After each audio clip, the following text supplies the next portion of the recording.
Well, there's a new story going around about a show creator on Netflix. The show is called 12 Forever, ironically, and it is, as described on Wikipedia, as an American animated web series created by Julia Vickerman, a former writer and storyboard artist on two Cartoon Network's original shows, both called Clarence and the Powerpuff Girls in 2016, that premiered on Netflix July 29th, 2019, so about a month ago. It's based on Vickerman's animated pilot of the same name, produced by Cartoon Network Studios in 2015. And December 2017, it was announced that Netflix had acquired 12 Forever for a full series, with production duties being handled by Puny Entertainment, blah, blah, blah, blah, blah.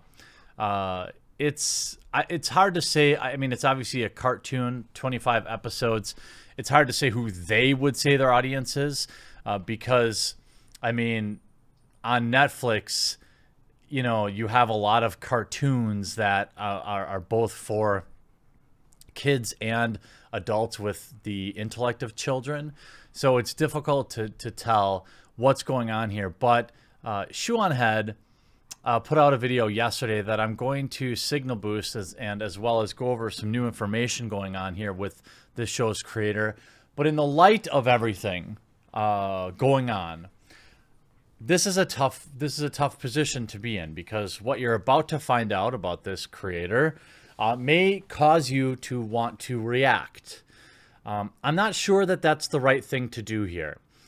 This person apparently is still active on Twitter, as well as has begun to delete evidence, at least from what I've put together. Certain posts existed on August 31st and have since been deleted. So what if those dates all line up? What one can assume is that this person is now aware that these posts have kind of been discovered and has deleted them, but has made no public acknowledgement of the statement. It's hard to look at a single post and make somebody out as something, but as I'll go over with you, perhaps in a little more depth, it is a pattern. Many posts, perhaps the most egregious coming from Tumblr, I believe. And again, we just learned. I think that this story needs to be shared, okay? People need to know, hey, maybe this isn't a show I want to support. I'm not out here saying that this person needs to be removed from their job. I'm not out here saying that anything needs to happen here. As far as I can tell, no, lines have been crossed, at least admittedly or admitted to. So please be careful about interacting with this person in general. But it is an interesting story, and it's one that I think Netflix needs to be aware of. And then they can decide what they want to do with it. Here's her post.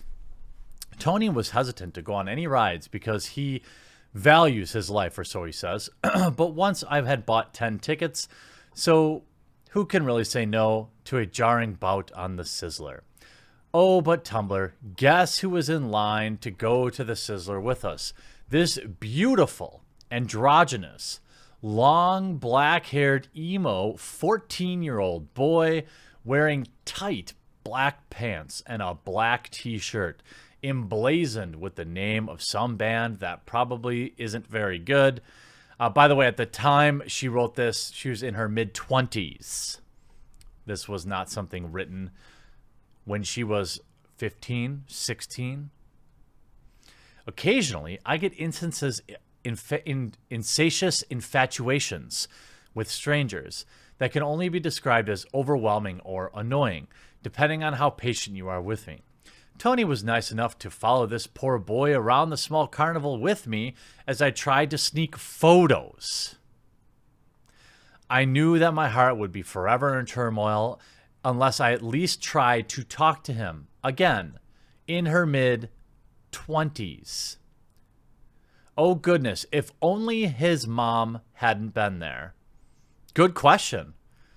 Sounds to me like he's lucky she was. The light of heavenly inspiration shone down on me when I realized we had 2 tickets left, which leaves 0 options as far as rides. The 2 tickets had to be disposed of, perhaps into the hands of an awkward, skinny-jeaned, adolescent Hot Topic customer. I marched over to the rock star mom and her elven boy, sitting cross-legged in the grass, eating a candied apple. I bent down to give her the tickets. I'm creepy, but I'm not that creepy. I'm not going to talk with her son while she's there. So would you talk to him if she wasn't there? Saying, quote, we have 2 extra, blah, blah, blah, blah, blah. Where's your car so I can follow you home, blah, blah. She was really nice and said I was so sweet. And I watched my muse push his dyed black hair behind his ear, exposing epic eyebrows. Apple still pressed into his lips. Say thank you and smile. This was the best day ever. Why am I so creepy? She also tags it as hashtag P to the E to the D and the rest of the word. Now you might say, okay, this is just a weird, questionable post, an exercise in writing. How about this public post? Went to an early screening of Scott Pilgrim last night. The place was filthy with young, skinny, nerdy boys. Smiley face. Not to mention the movie was rad. Oh, so that was a bonus. How about this? Stuck in traffic on the way to Ojai, blasting Heart. Little boy leans out a van window and yells, call me, blowing me a kiss. Give me your digits. Or this post. I put my wig on a 14-year-old boy and carried him around the dance floor for most of last night. It was a beautiful wedding. How about this? At Gio Stellar, a shaggy-haired teenager in an AFI shirt? Meow. You should probably go ahead and get a preemptive restraining issued against me. How about Jason A. Antoon, or whatever. Best movie I've seen in a long time. So well executed. All those kids are hot. There seems to be a plethora of kind of remarks about kids. Now, I think, to be fair, maybe this is a dark sense of humor. We don't know. We don't know if this type of thing has ever been acted on. And to be honest with you, if this person is afflicted by these, impulsive thoughts, I'm going to guess that I'm going to say, honestly, as weird as it is, I'd much rather they blog about it than ever act on it. And I'm sure that will be her response. It is questionable that she deleted this post, allegedly. Now, I don't know for a fact that it was live. However, this post, wait, I have more information here. This post on August 31st, so the creator of 12 Forever has a post that's still up as of now. Okay, so that was on August 31st. So if it's since been deleted, that tells you something. And this also, this post was made in 2010 when she was around 25. 11 years older than a 14-year-old. Now, I know what I mean, to me, I guess I'm 35, but even 25-year-olds look really young to me. I think it's important that people react appropriately here, and I think what's best is to probably just maybe not support the show. We just had a giant situation this past weekend, so I'm very cautious. But this story does need to get out there. I think Julia should probably put out some sort of statement. What we know now is that this writer of a TV show has written some entries. We have no actual, I want to be very clear. We have no actual information around whether or not anything happened beyond writing these posts. That's very important. As far as I know, nobody's come forward. As far as I know, these things have never been acted on. And maybe people close to her know that she has this affliction and it's how she deals with it. I don't know. But it's interesting that literally nobody's picking up this story. It's been out there for, I don't know, a couple of days now. And not one single article anywhere. What's weird about it, and which is why I hope you'll share this out, and I guess we'll get some answers. I don't expect YouTube to help me out at all, so I do rely on your likes, comments, and shares out on other platforms. I think that when you put everything together, you work on a show called Forever 12 or 12 Forever. You have written several things about 12 to 14-year-old boys publicly. I remind you, publicly, not like, hey, we found that you had written this somewhere. You are comfortable putting this out in public. Maybe it's a personality quirk. Maybe it's something that Netflix knew about and accepted going in. And I guess it might not please you to hear me say this, but, you know, there are people out there with this problem, okay? And they've got to work too. And if they haven't ever acted on anything, it's one of the most complex situations out there for society. It may be black and white to you, but there are even whole documentaries about what you do with people who have this affliction. It's an illness. And I want to make sure that we don't go too wild here. But this is interesting. It's worth covering. Now, people out there are saying she was terminated. I don't see any evidence of that other than an anonymous post. And you can see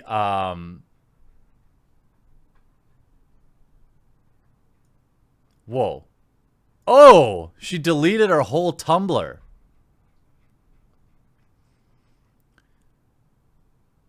Wow. This is a just real-time development. So somebody took this and started posting all the archives. Whoa. Wow. Okay. You know, there's all sorts of information apparently listed here. So she deleted the Tumblr, and right now I'm assuming is expecting this to blow over. I don't think it will. Look, if she's never actually done anything IRL, I don't know what you do. I don't know. Is her show, her children's cartoon, some sort of outlet for that? Probably. Is that something that I want my Netflix dollars supporting? No, it isn't. But I'm just one customer. I suppose now you can see this has been immortalized. And now you can just see everything here. Here's some additional tweets made by Vickerman the same year. They are meant to be jokes? Probably. But within the context of this behavior, it shouldn't be taken lightly. We've seen those. Again, if you're like literally fantasizing about following this kid around and wishing his mom wasn't there, what does that say? And you've deleted your Tumblr, so it's pretty obvious that you know it's out there. Your Twitter is still live. You still say that you're the creator, executive producer, and supervising director of this show. All right? And I think there was some action on the 29th, probably before this ever got out. And people are posting Shu's video. I don't think this is something she needs to answer for. I think if you're curious about, what your kids watch on Netflix, maybe skip this show. I suppose not actually watching it will probably have the desired effect. It does raise some questions if Netflix knew when they hired this person. If Julia thought that this was okay, why did she delete her entire Tumblr? What else was in there that we're missing? Is it dark humor? Could be. It's a lot of it, though. It's a lot of it. And some of it doesn't really seem like a joke. Some of it seems really natural. I don't know. I'm curious what you think is going on here, and I hope you'll tell me in the comment section down below. I've tried to be as fair as reasonable here, and this is the type of approach I'm going to go with forward. I just think it's the safest for everybody. If this person turns out to be, you know, somebody that needs to you know, not work at Netflix anymore, that's not my decision, and that's not a decision that I want to come out of more cancel culture. But I do think it's important that people know what's going on here, and that's all I'm presenting here. I hope that you were entertained by this video. Boy, it's been a heavy weekend. I wish I had more good news, but I'm going to live stream later. We're going to talk about fun topics, and that should help wash this away. Plus, it'd be nice to actually have a video that is ad-worthy, you know. So I guess I hope you enjoyed this video. We'll talk to you again real soon.